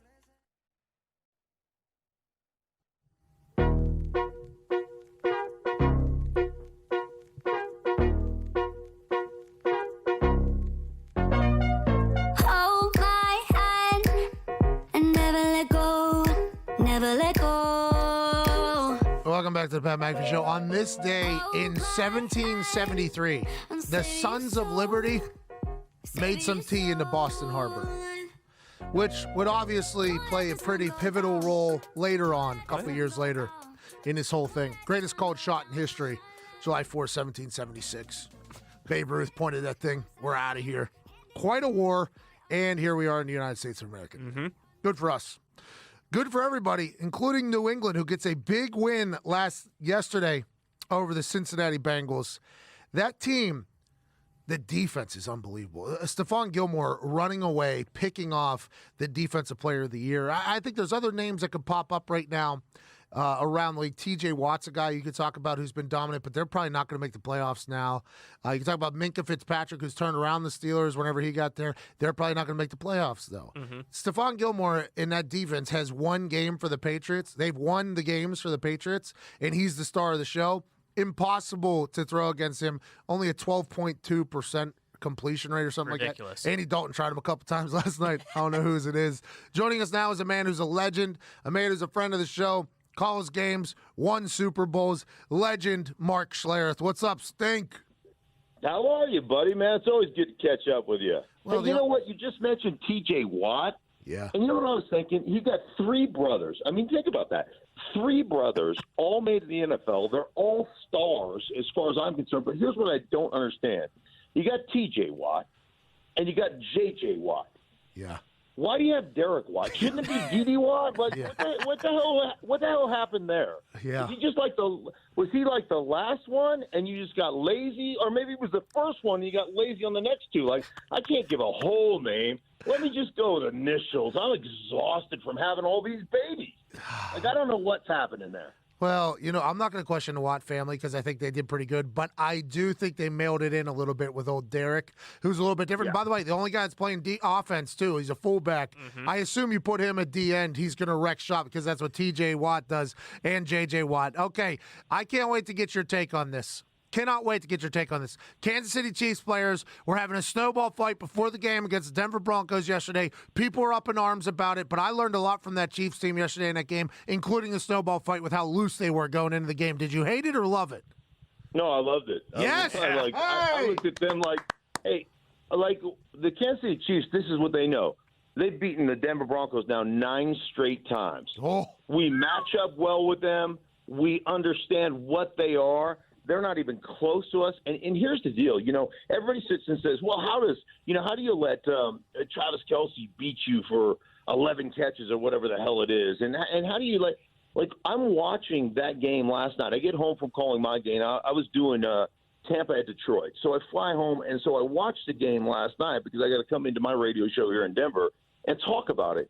And I can't tell you, Pat, in a day and age where everything is 3-step drops, 5-step quick, get it out into the flats, you know, the Kansas City Chiefs are going 5 guys up front, 5-0 protection. Our 5 will take whoever you bring one-on-one across the board. We don't care. And we'll take a 7-step drop, and we'll let our late, like a deep route, we'll go with a go with a dig underneath it or whatever, something that takes 3-4 seconds to throw, and our quarterback's just going to stand back there and pick you apart. We're getting 5 guys out into the routes every single time. I bet you 90% of the time they didn't keep one extra offensive player in. It was 5 guys in the routes 90% of the time. They don't fear the Broncos. They don't fear Von Miller. They don't fear anybody when it comes to this football team. They just are like, hey, you know what? They are global, Jim. We're better than you. And we know it. Mark Schlereth, war number 69, was the center for the long time for the Broncos. Won a lot of games with Elway up underneath him. I mean, a guy that loves the trenches. We talk about the Baltimore Ravens offensive line a lot because they are damn good, and we'll talk about Lamar Jackson here in a little bit. We talk about the Dallas Cowboys offensive line because they've invested a lot of money in them. You're saying the Kansas City Chiefs offensive line does not get enough credit, and they're going to be a key to this whole thing going down the stretch? Yeah, well, I think that you look at their two tackles, and Mitchell Schwartz is a really good player. And for whatever reason, whether he just understands what Von Miller is, they just have no problem leaving those guys locked up one-on-one and basically saying, we're getting so many guys out in the routes that have so much speed and athleticism, and we're just gonna attack your defense. There will be somebody that's going to be wide open, and obviously Mahomes is going to find them. So, yeah, Kansas City Chiefs, to be able to do that when everybody, uses an extra tight end or a running back, or they turn protection to make sure they take Vaughn out, they're just one-on-one the whole game. They're just like, whatever, dudes, we don't fear you. As an old school guy, how much do you love this Baltimore Ravens offense? They got 9 guys on the line, and then people are popping off for go routes, and Lamar Jackson's just an extra player with the ball. You don't have to account for 10 on 11. It's 11 on 11 every single time. It's revolutionizing the game, changing the game. I think we're going to see a lot more people try it in the years to come. I'm just not sure how many Lamar Jacksons there are in the world. How much do you love this Baltimore Ravens offense? Absolutely love it. I mean, the one thing, if you split the field in half, and let's say, you're going to play 8-man fronts when you're playing with the Ravens, right? So you'll have one single high safety. So if you cut it in half, what they end up doing to you is they end up putting a receiver, a tight end on one side, and then what they'll do is they'll start that receiver in motion. They'll snap the ball before he gets to the opposite side. They'll snap it when he's at about let's say they're running to the left. They'll snap it when he's at the right tackle, and the tight end will be stationary, like in kind of a hip alignment off the line of scrimmage, right behind the tackle. When they snap it, those guys will start there.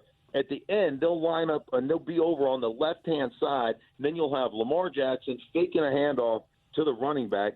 And now all of a sudden, where you had 3 guys on that side of the line of scrimmage blocking 4 guys, now all of a sudden you have 7 on 4. Oh. And it's like their ability to gain blockers at the point of attack.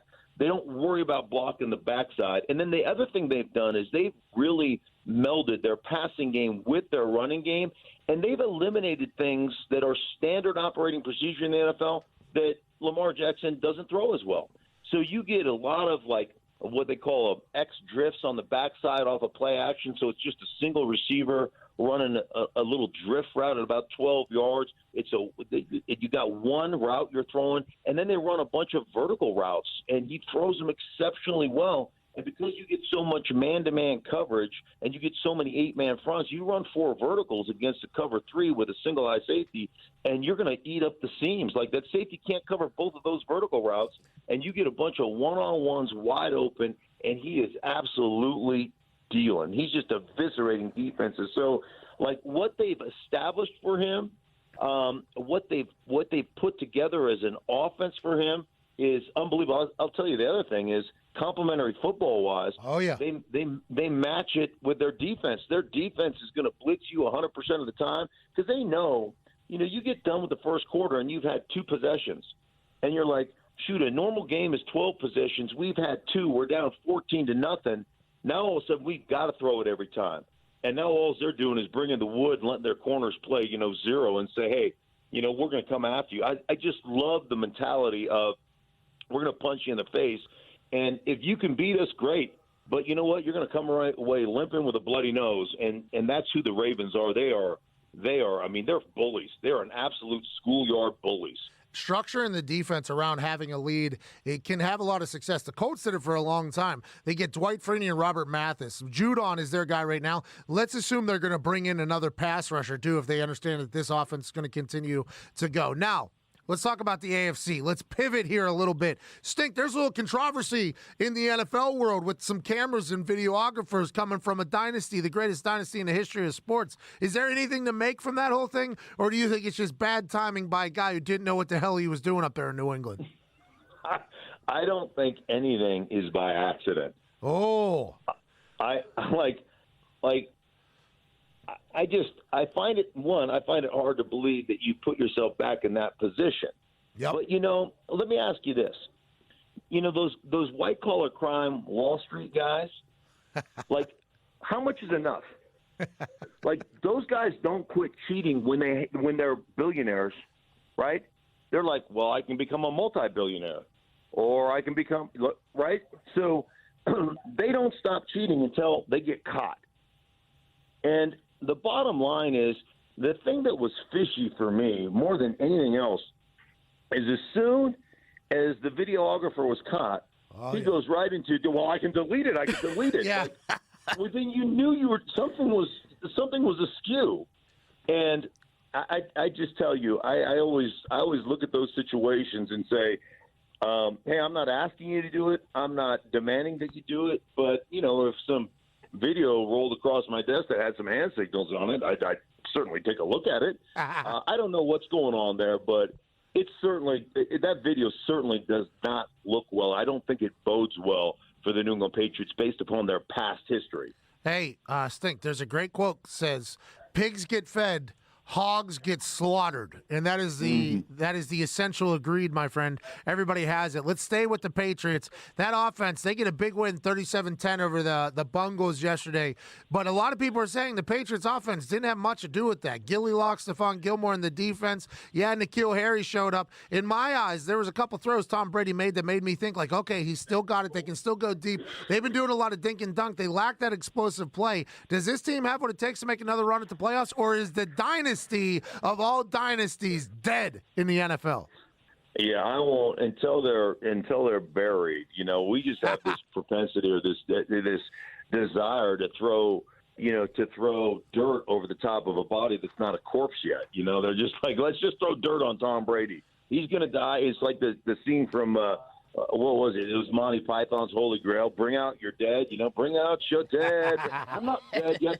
He's nearly dead. He'll die any minute. Like, we cannot wait to bury this guy, and we're trying to bury him alive, and I just won't. I just am like, they find a way to develop guys. They find a way to get their guys to play and to game plan guys. And, if Harry starts to play well, couple that with the fact that Julian Edelman is still a force on the inside, can be, all of a sudden, that's all it takes for them. When they get in a rhythm like that, that's all it takes for them to be really good. And we know how good that defense is. And like you mentioned, they have just been outstanding. Gilmore's just been incredible. So I won't bury them. I refuse to. Yeah, me neither. I won't bury them strictly because I think the teams that I've been lucky to play on against the Patriots is like 215 to like 20 or something like that in favor of the Patriots. So I'm not going to be like, they're dead, they're done, bury them. It's like, well, let's see if they can figure it out, whether they're filming people or not. I mean, I have no idea why they've been so good. I'm excited to see how the NFL handles that. Let's pivot here. The NFC East is on the line this weekend. A pivotal playoff spot in the NFC, which is hard to get right now. The NFC East, by rule, gets one. Dallas Cowboys looked unbeatable yesterday, but they've been so inconsistent, as well as the Philadelphia Eagles, who are riddled with injuries, taking each other on. Who do you think wins the NFC East? Who do you think wins this game? I had been saying that I thought the Philadelphia Eagles were going to get it together and figure it out, but their back end, their secondary, they just cannot survive. I do think that Dallas is a more talented football team. I think they're a better football team. That was an impressive victory because, I think based upon their last couple of weeks and how inept they have been, to see them come out and do what they did to the Rams, I'm going to go with Dallas. I just think personnel-wise and health-wise and all that, they're just a better football team. I agree, and I think Carson Wentz has shown really glimpses of greatness and why everybody loves him in Philadelphia. They love him there. He's made some incredible plays, but for me, too much coming into Philly with the Dallas Cowboys, especially with the clapper, not only being a clapper and a smiler on the sideline, but was able to strategize and get that team to win over the Rams, who've been pretty good. Let's chat about the NFC real quick before we let you go, and I can't thank you enough for joining us. I love our conversations. You have such a good brain and a handsome face. I mean, you got to get that in every time I talk to you. The NFC is going to run through who? That Niners loss with that defense facing Matt Ryan in 70 yards, up 5, give up a touchdown, kind of a wake-up call for them, even though they're hurt. How about the Green Bay Packers? Aaron Rodgers in his press conference said, we don't have a lot of respect from everybody in the league. I think that was a message to the rest of his teammates, like, hey, we got to get going. Russell Wilson travels to Carolina, gets a big win. The Saints are still the Saints. I mean, who is going to control the NFC? Who's going to get home field advantage, and how big of a deal is it? Yeah, how about it? I mean, isn't it? It's just incredible coming down to the wire. I've been kind of on the Saints all year long. I think the Saints are going to end up getting that done. Seattle is just one of those teams. Talking to Pete Carroll, he had talked to his team. And put together kind of a video of their 2013 season, and they had 9 one-score games that they found a way to win. And he's like, guys, this is where you learn about yourself. This is the toughness kind of factor and how you learn how to win things. And it's been very much this way for them this year. It's just winning these really tight, close games. They found a way to get that done. They're going to be a tough out. The Niners have some injury issues, as you know, but they're all it's kind of one of those any given Sunday deals, man. But if I had to put money on it right now, I just think the Saints are going to be the one that ends up at the top based upon where they are in their last 2 games, and they get home field advantage throughout the playoffs. And based on look all the bad beats they've taken the last 2 years. Come on, aren't the football gods smiling on the Saints and saying, "Hey, you deserve to go to a Super Bowl," right? I just feel like there's karma going on there. At some point, the football gods show up. Now, are they punishing the Saints for that garbage halftime onside kick that they ran against our team? Potentially. Maybe they'll be punished forever for that. But the Minneapolis Miracle, followed by the phantom pass interference that wasn't called. I mean, at some point, Drew Brees and his heart deserves to become back whole down there. They look really good. Last question. How's that chili going? Are we still selling chili, or what's going on over there? Oh, yeah. Chili. We got queso. We're rolling along, I mean, I'm sliding into Costco's across the country. Smiling and begging people to eat my product. Yeah, I do a little bit of that every now and again. Listen, let me tell you something, and just in regards to the food business, had I known then what I know now, I would have invested in something else, right? So just let you know. But I'm still grinding, baby. Still grinding. Hey, not only are you grinding, you got a good brain, and you're a good dude. I can't thank you enough, Mr. Schlereth. Have a great holiday. Hopefully we'll talk to you soon, sir. Anytime. Hey, and I've been really enjoying, as I'm prepping my games on Saturdays, watching you on the Big Saturday show there doing the college football stuff. It's been fun to watch you. And that epic dive, dude, I was afraid you're going to break your neck. I was so thankful you came out of that okay. Because I was like, this dude is nuts. Hey, Schlereth, if I die right there, though, pretty legendary stuff, don't you think? They probably make a statue of me. You know what I mean? Right. That would be a pretty decent way to go out. But the statue would be underneath the water there, and then I don't know how many people are actually going to see that damn thing. Well, it was only 4 feet deep, so if you get my whole life size, I mean, there would have been 3 feet on top of that 7-foot pad. Hey, I appreciate you, ladies and gentlemen. Mark Schlereth. Thank you, Mark. You got it. Okay, so Ike Taylor joined us today, 2-time Super Bowl champ. Mark Schlereth, 3-time Super Bowl champ. If Drew Brees and his baby aren't there, we have six Super Bowls potentially on today's show. But Drew Brees ruined it. Speaking of not being ruined, 1-833-622-3331. We can't wait to chat with you. Hashtag Spread the Love campaign on FanDuel right now. If you're in Indiana and you have not bet the Spread the Love campaign, which for every 250 bettors goes up a point for the spread tonight for the Colts Saints game, you're doing not only yourself a disservice, but all of Indiana. Right now, up to $50 bets. Let's go ahead and make some money for the holiday. It's at plus 16, plus 17. I have no idea what it is right now. We're moving it. Let's get that thing to plus 30. We need all hands on deck in Indiana. 1-833-622-3331. Let's wrap up this beautiful Overreaction Monday. This is the Pat McAfee Show.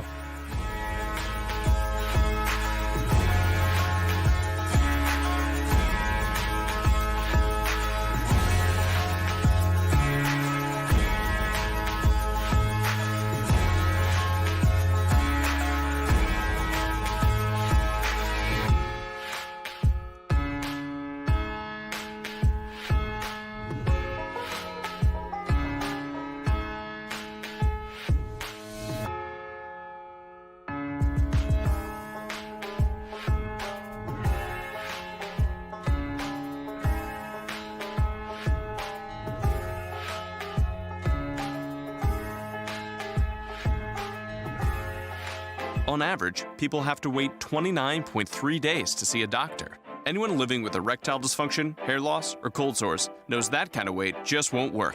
That's why there's Roman, the digital health clinic for men. Complete a free online visit, and you'll hear back from a U.S. licensed physician within 24 hours.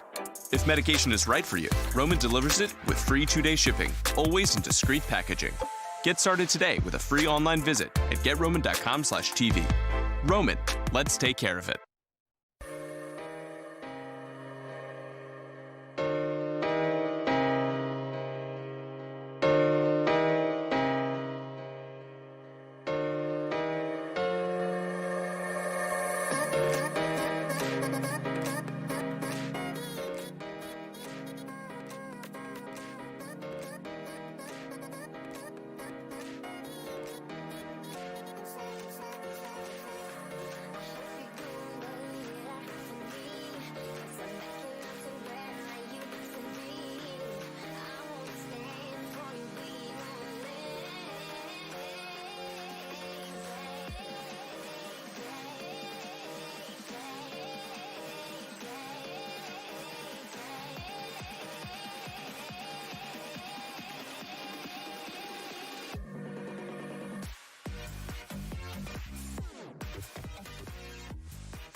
On this day in 2015, here's a fun fact for you, Ty. You like soccer facts? Oh, yeah, love them. Abby Wambach retired from international soccer. That was a sad day. Was a sad day. Sad day. Yeah. I remember watching that World Cup, hearing, Wambach with an absolute cracker! They're saying that a lot. You know what? The women's soccer have done more for soccer in America than the men's soccer team. Without question. Amen. Amen. I know some guys that played on that men's soccer team. Good guys? Yeah. I mean, they stink. Yeah, they do. Why do they stink so bad? I have no idea why they stink. Everybody talks about, well, if our best athletes played soccer, we would dominate. Agreed. Agreed. If Odell Beckham and the guys that are actually would be good at soccer played soccer, they'd be great. But we still have enough humans outside of those humans where we should be able to compete with countries that have like 6,000 people in them. And we just can't do it. You know why? Because of politics, Foxy. The people that are pulling the strings, the little people that are letting people get in there or not, you know, they're politics. Puppeteers. Real shame. It is a real shame. The women got to figure it out, though. They do.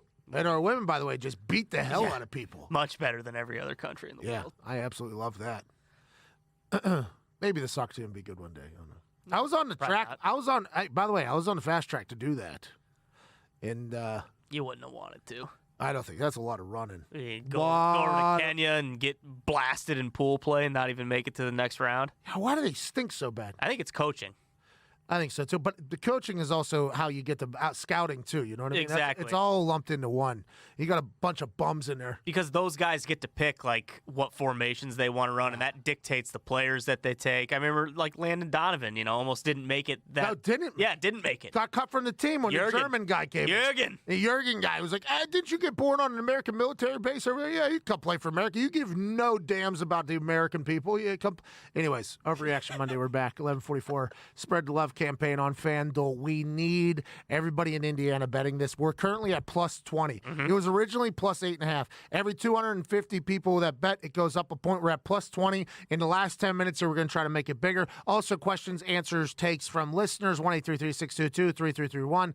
Zito, let's go to the phones. All right, so we got Eric from Houston. Let's go. What's up, Eric and H-Town? The Texans get a big win over the Titans. Is that what we're talking about? Yeah, real fast. I got to get this off my chest, Pat.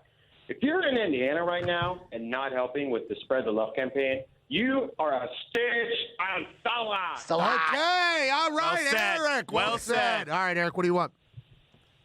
I just want to get by you with the last second. The Titans do not get a last second, and the refs just walk off. I just hate the refs this season. I hate everything about them. Just that game was a shootout, a dogfight, and at the very last second they got robbed. I'm a former Oilers fan, so big Titans fan. And then because of that, I do want to know if you and the brand are ever going to get on buses with the boys. Okay. Thank you for your time, Pat. Hey, great question, Eric. Thanks for pubbing Spread the Love campaign. Everybody's done it, by the way, because they understand no matter where they live, Indiana's getting a great deal right. That's right. The fact that FanDuel is doing this with a $50 bet, by the way, not like $5 or something like that, is awesome. I hope everybody gets involved. That Titans-Texans game early was an absolute slugfest. Things were going a little bit early, big plays, explosive plays. That A.J. Brown guy for the Tennessee Titans is a weapon. Tannehill's been a hell of a player. That turnover on pick on the goal line that Merciless took back the other way was a real pivotal point of that game. 24-21. Titans have a blocked field goal, too, which would have tied it up, would have been a whole different game. Vrabel was not happy with those refs. Chased them off the field. This is 2 times now in 2 weeks where coaches have chased the refs off the field. It's not normal. So not only do you, Eric, hate the refs, not only do we hate the refs, not only is the NFL saying, yeah, we're going to have a top-down review of these refs as soon as the season ends, coaches who are fined for being a little bit demonstrative with everybody's fed up with the refs. Not only is the coin toss thing with Dak, it's like, yeah, did he say we want to kick it? He also said defer to the second half in that same sentence. Walt Anderson decides to make it about himself. It's like, come on, this is a non-issue. Like, why? The NFL got it right there, by the way. The NFL calls down and says, Walt, shut up. That's what the NFL said, which I appreciate. Then in Chicago Bears-Packers game, Cordero Patterson has a perfect hit on a returner. Then there's a phantom fair catch, they say. That kind of changes the entire game as well. Zito wouldn't even talk for 15, 20 minutes because he was so mad at the refs. So mad. I'm so mad. I FaceTimed. I need something from him. He didn't answer. He calls me back like 15 minutes later. Shirt's off. He's sweating. I'm like, what the hell are you doing? He's like, these refs, Pat. I can't even do it anymore. So everybody's mad with the refs. I mean, it's just the way it goes. and there's literally nothing we can do about it. The only people that can fix this are the people in charge of things, which is, by the way, Stooge and sellout Alberto Riveron. You got no hope with him. We just got to hope that a new person gets in charge, and also a pipeline needs to happen. A pipeline needs to be developed so we get some people that are worth a single damn in officiating. There's a couple good refs left, but all the good refs go to TV because the refs in the NFL don't get paid full-time jobs. They don't get taken care of. It's not really a job anybody would want unless you come out of a hockey league baby maker. Right. That's literally, there's no pipeline to get good people in there, and it's evident, and it's going to be a big deal. It's going to be a massive deal in the playoffs, just like it was last year with the pass interference for the Saints. It's going to be a big deal yet again because it's only gotten worse somehow. And I'm with you, Eric. I hate it, and I like that Vrabel was like, hey, pal, you didn't even want to review that? Like, they could have reviewed that. It's under 2 minutes. Give them another second. Now, would they have on their own 20 or whatever with 1 second left annexation of Puerto Rico like the Bears almost did against the Packers?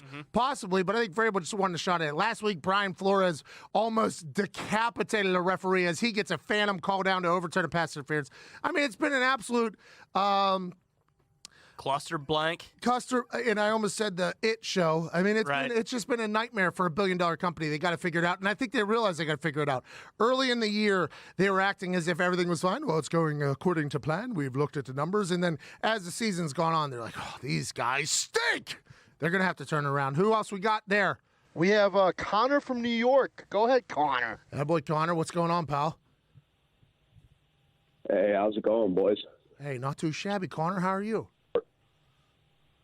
I'm doing fantastic. Great win for the Buffalo Bills. Absolutely fantastic night here in Orchard Park, New York. I gotta do it. I gotta tell you, man. If you live in Indiana and you're not partaking in Spread the Love, you are harming every man, woman, and child in the state of Indiana. I mean, come on. That a boy, Connor. We appreciate that. Hey, I understand you were riding a high off that big playoff win last night, so it kind of got to you. But the Buffalo Bills look like a real team. Ike Taylor said in the first hour or the beginning of this hour that the Buffalo Bills seem to be the right matchup if somebody's going to take out the Ravens. A couple weeks ago, we were able to contain, got to lost to the Ravens, but still were able to contain them. You guys got to feel good about your team, and I obviously have nothing but respect after going into Heinz Field, very hostile environment against an undefeated quarterback and getting a win. Oh, for sure, Pat. You already know it. I've been preaching that since like week 10. I said, you know what? If there's a team in the NFL that's containing Lamar Jackson, it's the Buffalo Bills. And we saw that live. I mean, not as much last night with the passing offense. I don't know what your play caller was doing there. That was absurd. Poor Duxter with 4 interceptions, but he had to throw bad for him. Hey, he threw a ball 40 times, Connor. Hey, thank you, Connor. Appreciate your time. Good luck to the rest of Bills Mafia, by the way. They travel. Oh, yeah. That stadium last night, I was going to the bathroom. I was going to the bathroom and something happened, and it sounded like an explosion happened in the stadium. I thought the Steelers got like a pick six or something. No, it was for a Bills touchdown. Bills Mafia travels. Bills Mafia has been yearning for this for a long time. Hey, they got a chance to take on the Patriots, too, like for real, for real. Oh, yeah. I'm excited to watch Bills Mafia get in the playoffs. They secured a playoff spot. Good for them. 10-win season, first time in a long time. And McDermott, who has been very patient building this team, taking a lot of aggressive takes, but cutting people that nobody thought they should cut. He's built a team that's really become a monster, and they seem to really like each other, which is a big deal going forward. Who else we got, Zeke? We have Chad. This is the guy I hung up on earlier by mistake. I apologize, Chad. That boy, Chad. Welcome back, pal. In Mississippi, I believe. Oh, what's up, Pat? First, I just want to say, if you live in Indiana and haven't got in on the Spread the Love campaign from FanDuel, then are you really from Indiana? Go. Chad, great question, That's what pal. I'm talking about. Great question, Chad. What do you want to talk about, bub? Well, first, I just want to say I've listened to you and everybody you had on today just crap on my Eagles. And I think y'all are missing on one big factor. This coming Sunday is the biggest game of Carson Wentz's career so far, up to this point. And personally, I think he's going to walk into Lincoln Financial Field with all the hate and all the criticism he's faced over the last 2 years and just lay the smack down all over that Dallas defense and give them the gift of a new head coach this coming Christmas. And I hope so. Doug Peterson is a Super Bowl winning coach. Can you say that about Jason Garrett? No, you cannot. Is Carson Wentz going to play safety? I mean, is Carson Wentz going to play safety or corner? That's all I want to know. We have Malcolm Jenkins at safety, all right? He can lay it down. He can lock it down for us. I believe so. And I believe Dallas, They're Can't just cover not 4 coached. guys, They though. got all the talent. They have every. All right, Chad. I appreciate that, by the way. I like that he's an Eagles fan. Yeah, he's Mississippi, excited. by the way. He's excited. And if you look back just a couple years, Doug Peterson is a Super Bowl winning coach. And Carson Wentz did lead that team to the promised land before Big Richard Nick Foles came in and did the whole thing. And yet again, they're underdogs at home in a playoff game, basically, which is what they thrived off of just years ago. Kelsey, the center, Lane Johnson, them boys, they've been through this, been there, done that with this thing. Underdogs at home in a must-win game. It's very scary to think this, like, oh no, the Cowboys are going to come in and win. It just feels like they are so powerful. The Cowboys have so much talent. It's going to take a real team football by the Philadelphia Eagles, and I just don't think they'll be able to string it together. But, I mean, who says that the Dallas Cowboys are going to play good football? Nobody. Right. Except for us saying, yeah, Cowboys are going to win that. I think everyone that's indifferent about that game, too, or doesn't have a dog in the fight wants the Eagles to win. I think so, too. So just strictly so they can see what Jerry Jones does. Exactly. I think at this point, I just want to see what Jerry Jones does. Chaos. Oh, my God. Him in the suite up there as the Eagles are just running right down Carson Wentz. And his kid's cleaning his glasses. Yeah. He's doing the whole thing. That'd be magical. I like that there's an NFC East championship game, though. Yeah. That's what this is. This is an NFC East championship game. Mm-hmm. Washington Redskins have been mathematically eliminated. Shame for them. I think Dwayne Haskins will be very good in the future, but I think the Cowboys win that game just strictly if they can play anywhere near how they played yesterday, which nobody is saying they can. Nobody on earth is like, yep, that team's going to show up. But if they do, Eagles are in big trouble. And for the Eagles, that team's got a lot of grit. They're an underdog again. Put the masks back on. Yep. Start chugging the beers. It's time. Maybe Meek Mill needs to go back to jail. You thought we were finished? Hold up, wait a minute. Y'all let me in it. Well, you're what you are is tone deaf, Zito. Yes, I am. Because you put Aston Martin there whenever rented is the thing. One last call, Zito. Let's make it good. Who is it? Yes, sir. We have Michael Keaton from Vegas. Michael Keaton? Go right ahead, Michael Keaton.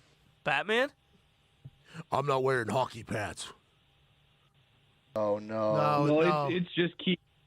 Oh, it's just Keaton. Oh, Keaton, what's up, pal? What's up, Pat? I just want to say if you live in Indiana and haven't bet on the spread, the Love campaign on FanDuel, you're fornicating and hurting the entire state. Agree, Oh, Keaton. let's go.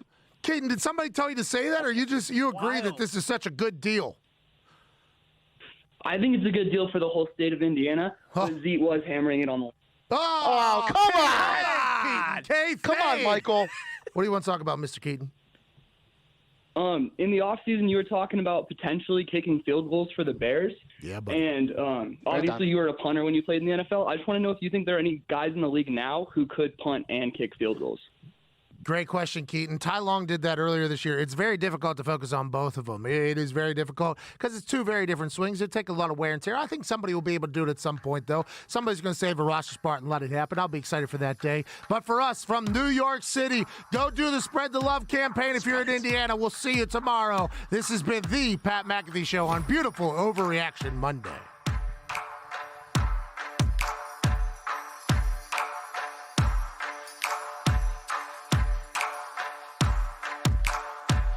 Hey guys, if you're experiencing erectile dysfunction, you can now get treated anywhere. Like here, even here. Okay, maybe not there.